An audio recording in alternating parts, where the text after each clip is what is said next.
Well, this is a great day with Jackie Cooper because I get a chance to Zoom talk with Martha Hall Kelly. And I am very, very excited about this. So, Martha, can you hear me okay? I can. All right. I have to ask, do you go by Martha Hall? Martha? Now, I'm Southern, so we're used to Mary Sue and Jamie Lynn. Well, then you would call me Martha Joanne because that's really my middle name. Martha Joanne. Martha Joe. Yes, that'll be our, secret name. Yes. And I'm Jackie K. But Okay. I discovered you. I don't remember who recommended you or what, but I discovered you when your first book came out in 2016, and that was Lilac Girls, correct? Yeah. And I have to ask, because people are going to be asking me, did you just sit down one day and write a book and get an agent and become a #1 New York Times bestseller, and that's the name of that story? No, it did not work that way. Although it was weird in a different way. I went to visit this house that I'd always wanted to see because of the lilacs. And if you remember in Lilac Girls, Caroline Faraday's home, which is now the Bellamy Faraday House and Gardens, it's a museum, but she and her mom planted so many lilacs. So I went up there to see it. And on the house tour that day, I was the only person on the tour. And I heard Caroline's story about how she brought 74, well, actually, there were 74 Polish women that were experimented on at Ravensbrück concentration camp. And 52 of them survived. And many of them came over. Caroline brought them for rehabilitation because they had been experimented on by the Nazis. Their legs were cut open and horrible experiments. That was during World War II. Right, back in World War II. But I discovered that story when I went up to visit the house. And then I just went up regularly to go down into the archives and study Caroline because I was just so interested in her. Mm-hmm. And she had all her ancestors' Civil War letters down there and all of her pictures. I did that for years until I moved to Atlanta with my husband. I knew you lived in Atlanta at one time. I had that in my head. I did. Yeah, my husband became the CEO of the Weather Channel, and it was very exciting. We moved down there, and I dropped my son off at school one day and went through the Starbucks drive-thru, ordered my usual decaf cappuccino grande, and by mistake, the barista gave me a caffeinated one, and I went home, and I don't usually drink caffeine, and it just came out. But that was years after I discovered the story. Yeah. Well, now, Caroline Faraday. Tell me a little bit about her. Is she? I had never heard of her before. Maybe that's just my ignorance. No, I never had either. She died in the mid-90s, and she had been, she was a New York socialite and philanthropist, and she had been brought up to be very responsible person, not just kind of a socialite. And this was their summer home, and her father had passed away when she was 11. And so it was just Caroline and her mother, Eliza, and she would go up to Bethlehem to this home in the summers. And she was an actress, mostly Shakespeare on Broadway. And then she retired late in life, and this passion just kind of overtook her life. She was very good friends with Charles de Gaulle's niece, Genevieve, and a huge Francophile, and spoke beautiful French, and would go to France all the time. And so when Genevieve told her that she had been at Ravensbrück with these Polish women and became friends with them, Caroline kind of took on the cause of these women and brought them to the U.S. for the trip of a lifetime and a lot of rehabilitation. They needed it. So you found out about her, found out her story. A light went off in your head, and you said, I'm going to write a novel about this. Years later. Well, I ran into a woman socially that her name is Betty Sargent, and she said, I told her about it because I kept it very secret, and she said, oh, you should write about this. This would make a great novel. And by the way, did Mike tell you I'm a book editor? And I said, no. Oh, by the way. She did not end up being my editor. She was a freelance editor and super, super helpful. But she kind of put the idea in my head, and she said, all I need is a chapter. So when I did have my caffeinated crazy experience, in Atlanta, and I sent her one chapter, and she said, good, keep going. Had you written anything before? I know you did some advertising or whatever. Yeah, I was a copywriter, so I wrote TV commercials. I should have known because all of my commercials, or a lot of them, I used to want to do continuing stories, like from my salad dressing commercials. And my boss was always like, no, you can't do that. So once I stopped working, I had my third child, and it was just, I don't know. I was overwhelmed, and I just said, I have to stay home with these kids. And I was not just a stay-at-home mom. I mean, it's a really, really hard job. Of course. But I thought I had given up my career, and I figured, that's it for me. And then this happened, and it was just... One door closes, one door opens. Absolutely. It was crazy what happened. I still kind of don't believe it some days. I know people think, oh my gosh, I've been writing for 100 years, and here's this woman who the first thing she writes is a New York Times bestseller. I know, it's annoying. No, I would it's be mad wonderful. about that. It's inspiring. Well, I hope it is inspiring, because here's the thing. I don't think you need an MFA. I mean, it certainly helps. And I wish I had that, but I have 2 journalism degrees instead. I think you have to work with what you have and just show what your attitudes. And I think that's what gets a book sold more than anything. Well, you have this wonderful ability to create definitive characters and insert them in a definitive plot. So that works in your favor too. You're super talented in that. Once I start one of your, well, I'm telling you, once I start one of your books, I'm not going to do anything else hardly till I finish that book. Really? No, seriously. That makes me so happy, because I work on that. I try to have this little invisible string that pulls you along, so I'm glad.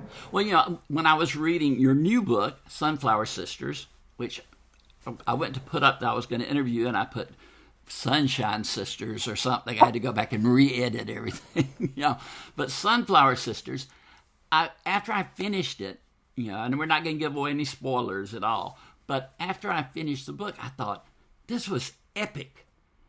And then I realized it doesn't cover decades. It covers a period of, 4 years maybe? Gosh, that's a good question. Just a couple of years. Lilac Girls covered much more. Yes. Yeah. But I learned... But this gives the impression of sweep and scope. Good. Well, that's maybe because it's the Civil War. Talk about sweeping. Yeah. But I will say this, too. A lot of our authors write books that have lead characters in different chapters, which is what you do.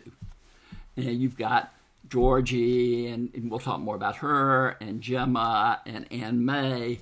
So you've got these, and usually though, when an author uses that way of bringing the story forward, there's one character that you read and you think, oh, I don't want to go to the other characters, I want to stick with this one. Yeah. You had 3 characters that you were eager to get to each time. Oh, good. Yes. Oh, that makes me really happy, because I do try. I'm going to have to find something negative to say. I'm sounding too, like, oh. No, that's okay. But it did. I thought each one of these, persons, and I'll let you describe them, but how would you describe Georgie? Oh, Georgie. I fell in love with her so much. The family, I had always known about that family because I had been in Caroline's archives so much. Mm-hmm. And can I just show you? These are relatives of hers. These are relatives of Caroline. Caroline's, yes. I wrote a book about Caroline's mother called Lost Roses, and then I went back further in time and wrote a book about Caroline's great-grandmother's family, and her name was Jane Eliza. And I just want to show you a little, the early reader copies, which maybe you had an early. I got that, yes. Oh, you lucky duck! And this has pictures in it. The hardcover, the new hardcover doesn't. But here's Jane Eliza up here, and she was the matriarch of the family. I'm going to go in a little bit closer. And you can just tell that she is quite a woman to be reckoned with. And this, oh yeah, that's exactly it. We're on the same page, literally. And Yes. this is Mr. Woolsey. He sadly, as you know, passes away before the eighth child is born, And and that's very much impacts Georgie's life. yes, yeah. Oh, you're such a close reader. I love it. And this is Abby, the first child. And she, they're all unbelievably accomplished women. And this is Jane, Mary, the beauty of the family. And the funny thing is, nowadays you don't say that. But back then, she was the beauty, and they all kind of recognize that. This is Eliza, and this is Georgie. She was the middle child, so I am too, so I was kind of drawn to her. This is Hattie, and then this is Caroline's great aunt, no, Caroline's grandmother, Carrie Woolsey. So she's in Lost Roses, and this is the son, the one son, Charles. 7 girls and 1 boy, right? Yes, and sadly he was born. They were waiting to have a son, and he was born after the dad passed away, sadly. So this is Georgie up here, and she was just an unbelievable woman. I can't give too many spoilers, but she does become a nurse through, hook or by crook. A dedicated nurse. What was that? A dedicated nurse. Such a dedicated Unbelievable. Those women, everything they did, whatever they did, they just did it with such dedication. And so she and her sister, Eliza, who was very wealthy, married to a very famous man named Howland, right off the Mayflower, but his family, who goes to battle. And they cooked up the scheme because they wanted to be close to Joe. And, because in those days, they didn't have nurses. If your husband or father or brother was hurt on the battlefield, you went and took care of them if you could. And so they thought, oh, let's be nurses and we can be, poised for action.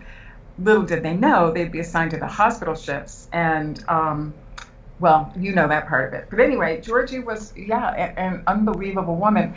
The family was also, they were staunch abolitionists because Eliza, the mom, had grown up on a slaveholding plantation in Virginia and hated slavery. And she raised her children to be staunch abolitionists as well. So that's how Georgie became so dedicated to fighting slavery. They all did. But just a real quick thing I wanted to ask.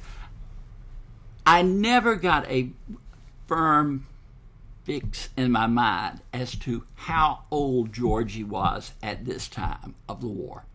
Oh, interesting. Well, you had to be 30 to be a nurse, and she was not 30 yet.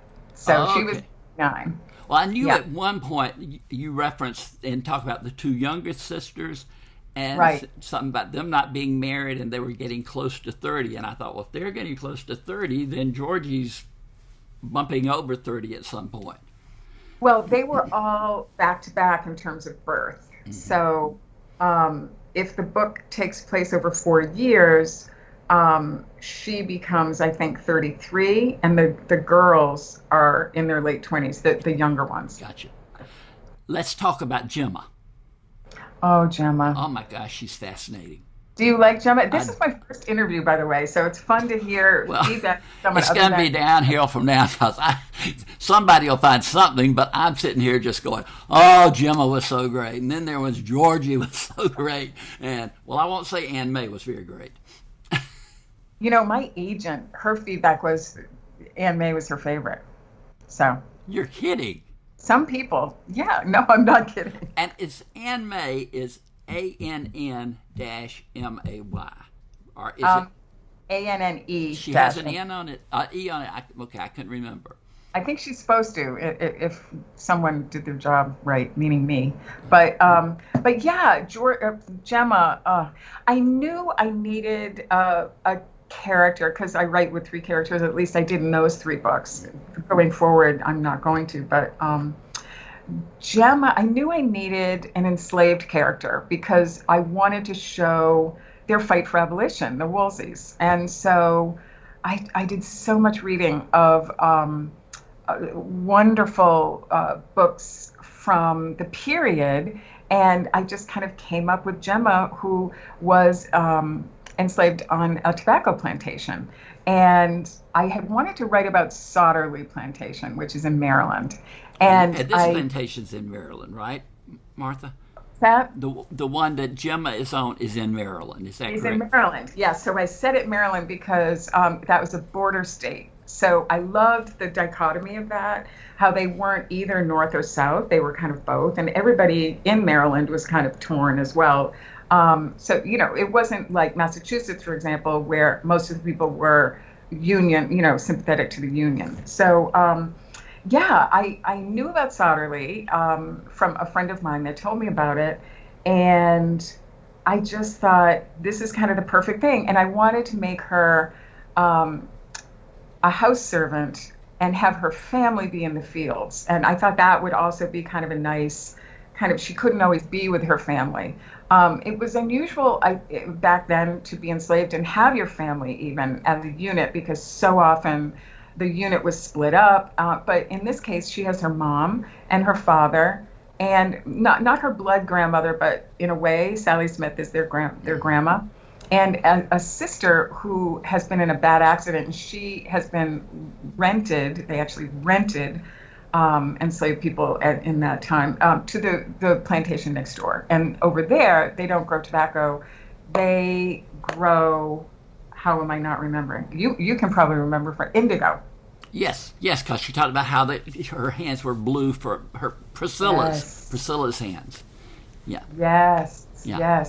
And so that's her little family unit, and kind of ironically, they have a happier family situation than Anne May, the mistress of the plantation, does, because she's a miserable wretch. But Gemma is really, I think, a lovely, and through a set of circumstances, Gemma knows how to read and write, because the former Anne May's aunt, who died and left the plantation to her, had taught her slaves how to read and write, mostly to do things for her, to read her novels and things. But Anne May doesn't know how to write. She knows how to read. So Gemma gets caught in this really difficult thing where the plantation mistress is having her write all this spy stuff in this book. So it kind of looks like Gemma is the one that's doing it. So Gemma hates that, but what can she do? And there's also a bad overseer, LeBaron Carruthers, who is a bad guy. But, Martha, there are so many things that had to be told that were horrific, that you had to incorporate. But I felt like that not that you minimized it in any way. I don't want to indicate that. But you're aware of it, it's readable, it's not, you don't go to bed with nightmares reading this book. You get the facts, you get the terrible situation that slavery caused, but it's not hammered into your brain. And I think, there's still a narrative that goes on. But horrific things takes us to Anne May, the mistress of the plantation. My gosh, I did think this. When they make the movie, that will be a fantastic role for some actress. Yeah, I agree. She's a piece of work. When I was in Atlanta, I did a lot of research, because I wanted Anne May to be real, the good and bad of her, and there is good. It shines through every once in a while. Right. Yeah, especially through her brother. Her brother is so lovely. I love her brother, Harry. But I went to a lot of plantations, or former plantations, now museums, and that was really, really helpful. Like the part where she writes in with her diamond on the glass. Yes. Because that's how the women the only way they'd know if their diamond was real and it wasn't paste is to write on glass. And so they would write their names in the windows. And in a lot of the plantations, even Sauterley, there are some names written in the glass. So I kind of swirled those little hidden history things away. And I wonder, Martha, how many women went to check their diamond and it just fell apart? You read this? Yeah. Oh, what you mean, and how many were paste? Yes. Yeah. I Then mean, there would be the wedding some song. who thought, "Oh, I've got a great diamond," and then they'd say, "Well, check it on glass," and then they try it, and it would just be like and fall apart. Yes. So it's things like that that led me to Anne May. And she was really, really a lot of fun to write, just because she just can't help herself, getting involved with Jubal Smalls and, her poor husband, long suffering uh, husband. It's just, and she has a wonderful sister. I wanted Euphemia to be fabulous. And I love Euphemia. She's one of my favorite characters in the I book. like Euphemia a lot, but all right, is this book? What is it like having a book coming out in the time of COVID? Are you going to be able to do any book tours? This is wonderful to be able to do, but are you going to be able to get out there and talk about your book? My last book, Less Roses, I was on the tarmac in Alabama flying to Houston on the book tour of a lifetime. Random House had created this incredible tour, and it just kind of came to a screeching halt right in the middle of it. And ever since then, we've been in lockdown. Now it feels like things are opening up, but not in time to have an actual in-person book tour. It's hard because I really, really love, all authors do, but for me, it's kind of the reward in a way is to get out there, because I'm isolated so much, to get out there and travel around and just, get that feedback. So it is a little bit. Feedback is so important to me for an author to get the reaction of the actual readers. Yeah, but I'm lucky because there were a lot of writers that their first books were coming out when COVID started. Well, I know. And that's just horribly tragic. So I feel so bad for them. So I feel really, really lucky. And I think eventually, maybe on the paperback tour, I'll get to go out, which would be really fun. I'd love that. Yeah. Have you already started on the next book? Oh my God, yes. Ha! I don't know if I can turn all the way. Can you see my bulletin board? I see two pictures, male pictures in the far left, my left hand, your right hand. Yeah. Yeah. Okay, those are the people that are in. That's my new character board, because I always do a character board with all the pictures of everybody. And so, it's a Cold War novel, and it only has two point of view characters, one American and one half Jewish and one French, and they've survived Ravensbrück. So, and a really, really horrible doctor did something really horrible to them, and they hunt him down all around the world. I know, yeah, And I think it's really fun. I really love it. Well, now, are these based on any actual characters, or are these completely fictitious? Oh, no. I mean, I have all that experience about writing about Ravensbrück from Lilac Girls, so I use that, yeah. And, one of the French girl has had a child in a Lebensborn home, which I did a lot of research when I was doing Lilac Girls and never got to use it. So, it's a really interesting, I think people will really like it. It's almost like a follow-up to Lilac Girls in a way. Like Herta Oberhauser is in it. Do you remember Herta? I do. Yeah. She was kind of the Anne May of Lilac Girls. Yes. So she's in it. Binns is in it. Do you remember Binns? Oh, that's great. Star? You're continuing it. I love it. Yeah, I think it's, and then after that, I'm writing a novel. It's a thriller, and it takes place in my house right here. Yeah, I live in a big house on a hay farm and in Connecticut, and in the book it's in Massachusetts, but yeah, it's contemporary and it's scary. My husband said we may have to move because I've scared myself too badly writing about my own house. Well, now, but it's great. I really like it. Let me ask you this. The new book the continuation of Lilac Girls, is it going to have a flower in the title? No, it isn't. End of a series. But it has another motif, and I can't tell you what it is. But, right. Well, I can. It's a bird. A bird? Yep. Okay. That's terrific. Yeah, it's really exciting. I think you'll like it. Our time's getting away, but I've got to know, how has being a world famous novelist, which you are, come on, that's why I mean, seriously, you've earned it. How has it affected your life? Are you recognized? Are you contacted by people constantly? Recognized in my own town. That's about it. The first time that happened, I was just like, what? But yeah, so that's fun. It's just changed it in every way, in every wonderful way possible. I mean, my husband has always been, and my husband is wonderful, and in some ways responsible for this book because he urged me to go up to the house that one day that I did. But he is very successful in his own right. And I've always kind of been, I feel like the vice president in the family, kind of supporting him. And now I feel like we're both presidents. It's really, really fun. And he loves it. He reads every manuscript. He's so, so good. He's such a good editor. And my kids read, especially my two daughters, read both all the manuscripts. They drop everything to read. And my son he's done a lot of video work for me. He's a videographer. So it's really cool. Kind of like my son.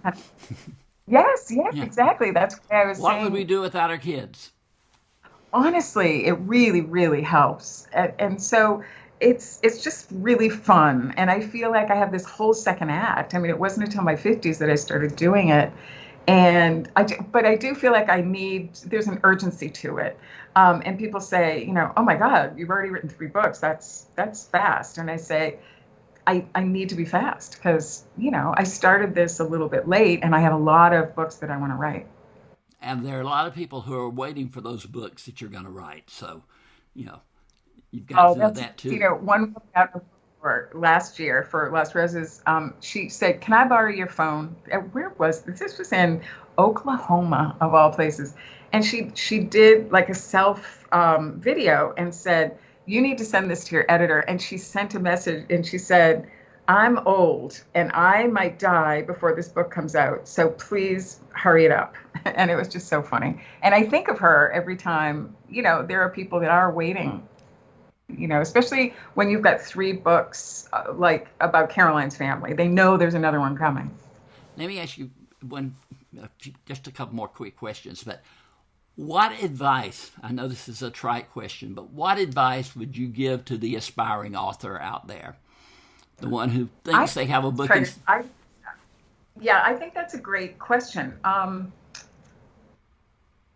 I touched on this a little bit before. You really don't need to have all the credentials. I didn't even think about writing a book before I did, because I thought you have to be James Patterson. You have to know people. It's really not true. If you have something really interesting that's saleable, and this is a business. Sure. When I was writing it, I didn't think anyone would want to read it.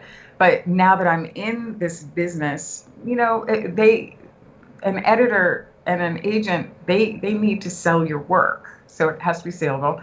Because some people come up to me and say, oh, here's what you really should be writing about, my uncle who did this or whatever. Yes. If you can make that saleable, if there's something about it that's really extraordinary, yes. So there's that, pick something really interesting that can be sold, and also just be yourself. And I know that sounds trite. I think it sounds true. It's really true, because whenever, there have been just a couple of times when I've tried to be something that I'm not, and that's when it kind of doesn't work. I think you really have to be authentic. And the weird thing about writing is the reader feels it on the page. It's so weird. And they will call you out on it in about 2 seconds. So I think there's that. And so just relax, but make sure that you come through in it. Give your characters opinions and make them want something and feel things. And because so often I think you can have a wonderful situation in a book, but the character doesn't have kind of a unique point of view. So I guess those are my. Well, like I said, what was that? And get an editor. if you can afford it, get a freelance editor, because that makes a huge difference. Because, as much as we love our, book groups and our writing groups, if you've got an editor, they're going to tell you the truth. Yeah, and you need There's that. a wonderful, yeah, you need the truth. That's the sad thing. And there's a great outfit called New York Book Editors, and they have all different ranges of pricing. And you can get an editor to look at what you've got and tell you honestly, here's what I think. And that, because otherwise you could spend years working on something, and you should have taken a different tack. Well, I want to tell you that this has been as much of a treat as I expected it to be. You're just Oh, fantastic, and your book is wonderful. I don't. This will air next week probably, but your book comes out March 30th. We're taping this a little bit early, and I wish you all the success with it. I don't even have to wish that because I've read it and I loved it, so I know that it's going to be. But thank you, Martha, for taking the time today to talk to me.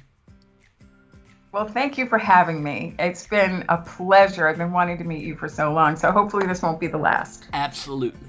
Take care now, okay? Jackie K. Jackie K. Thank you. Bye bye. Bye bye now. Bye, Jackie.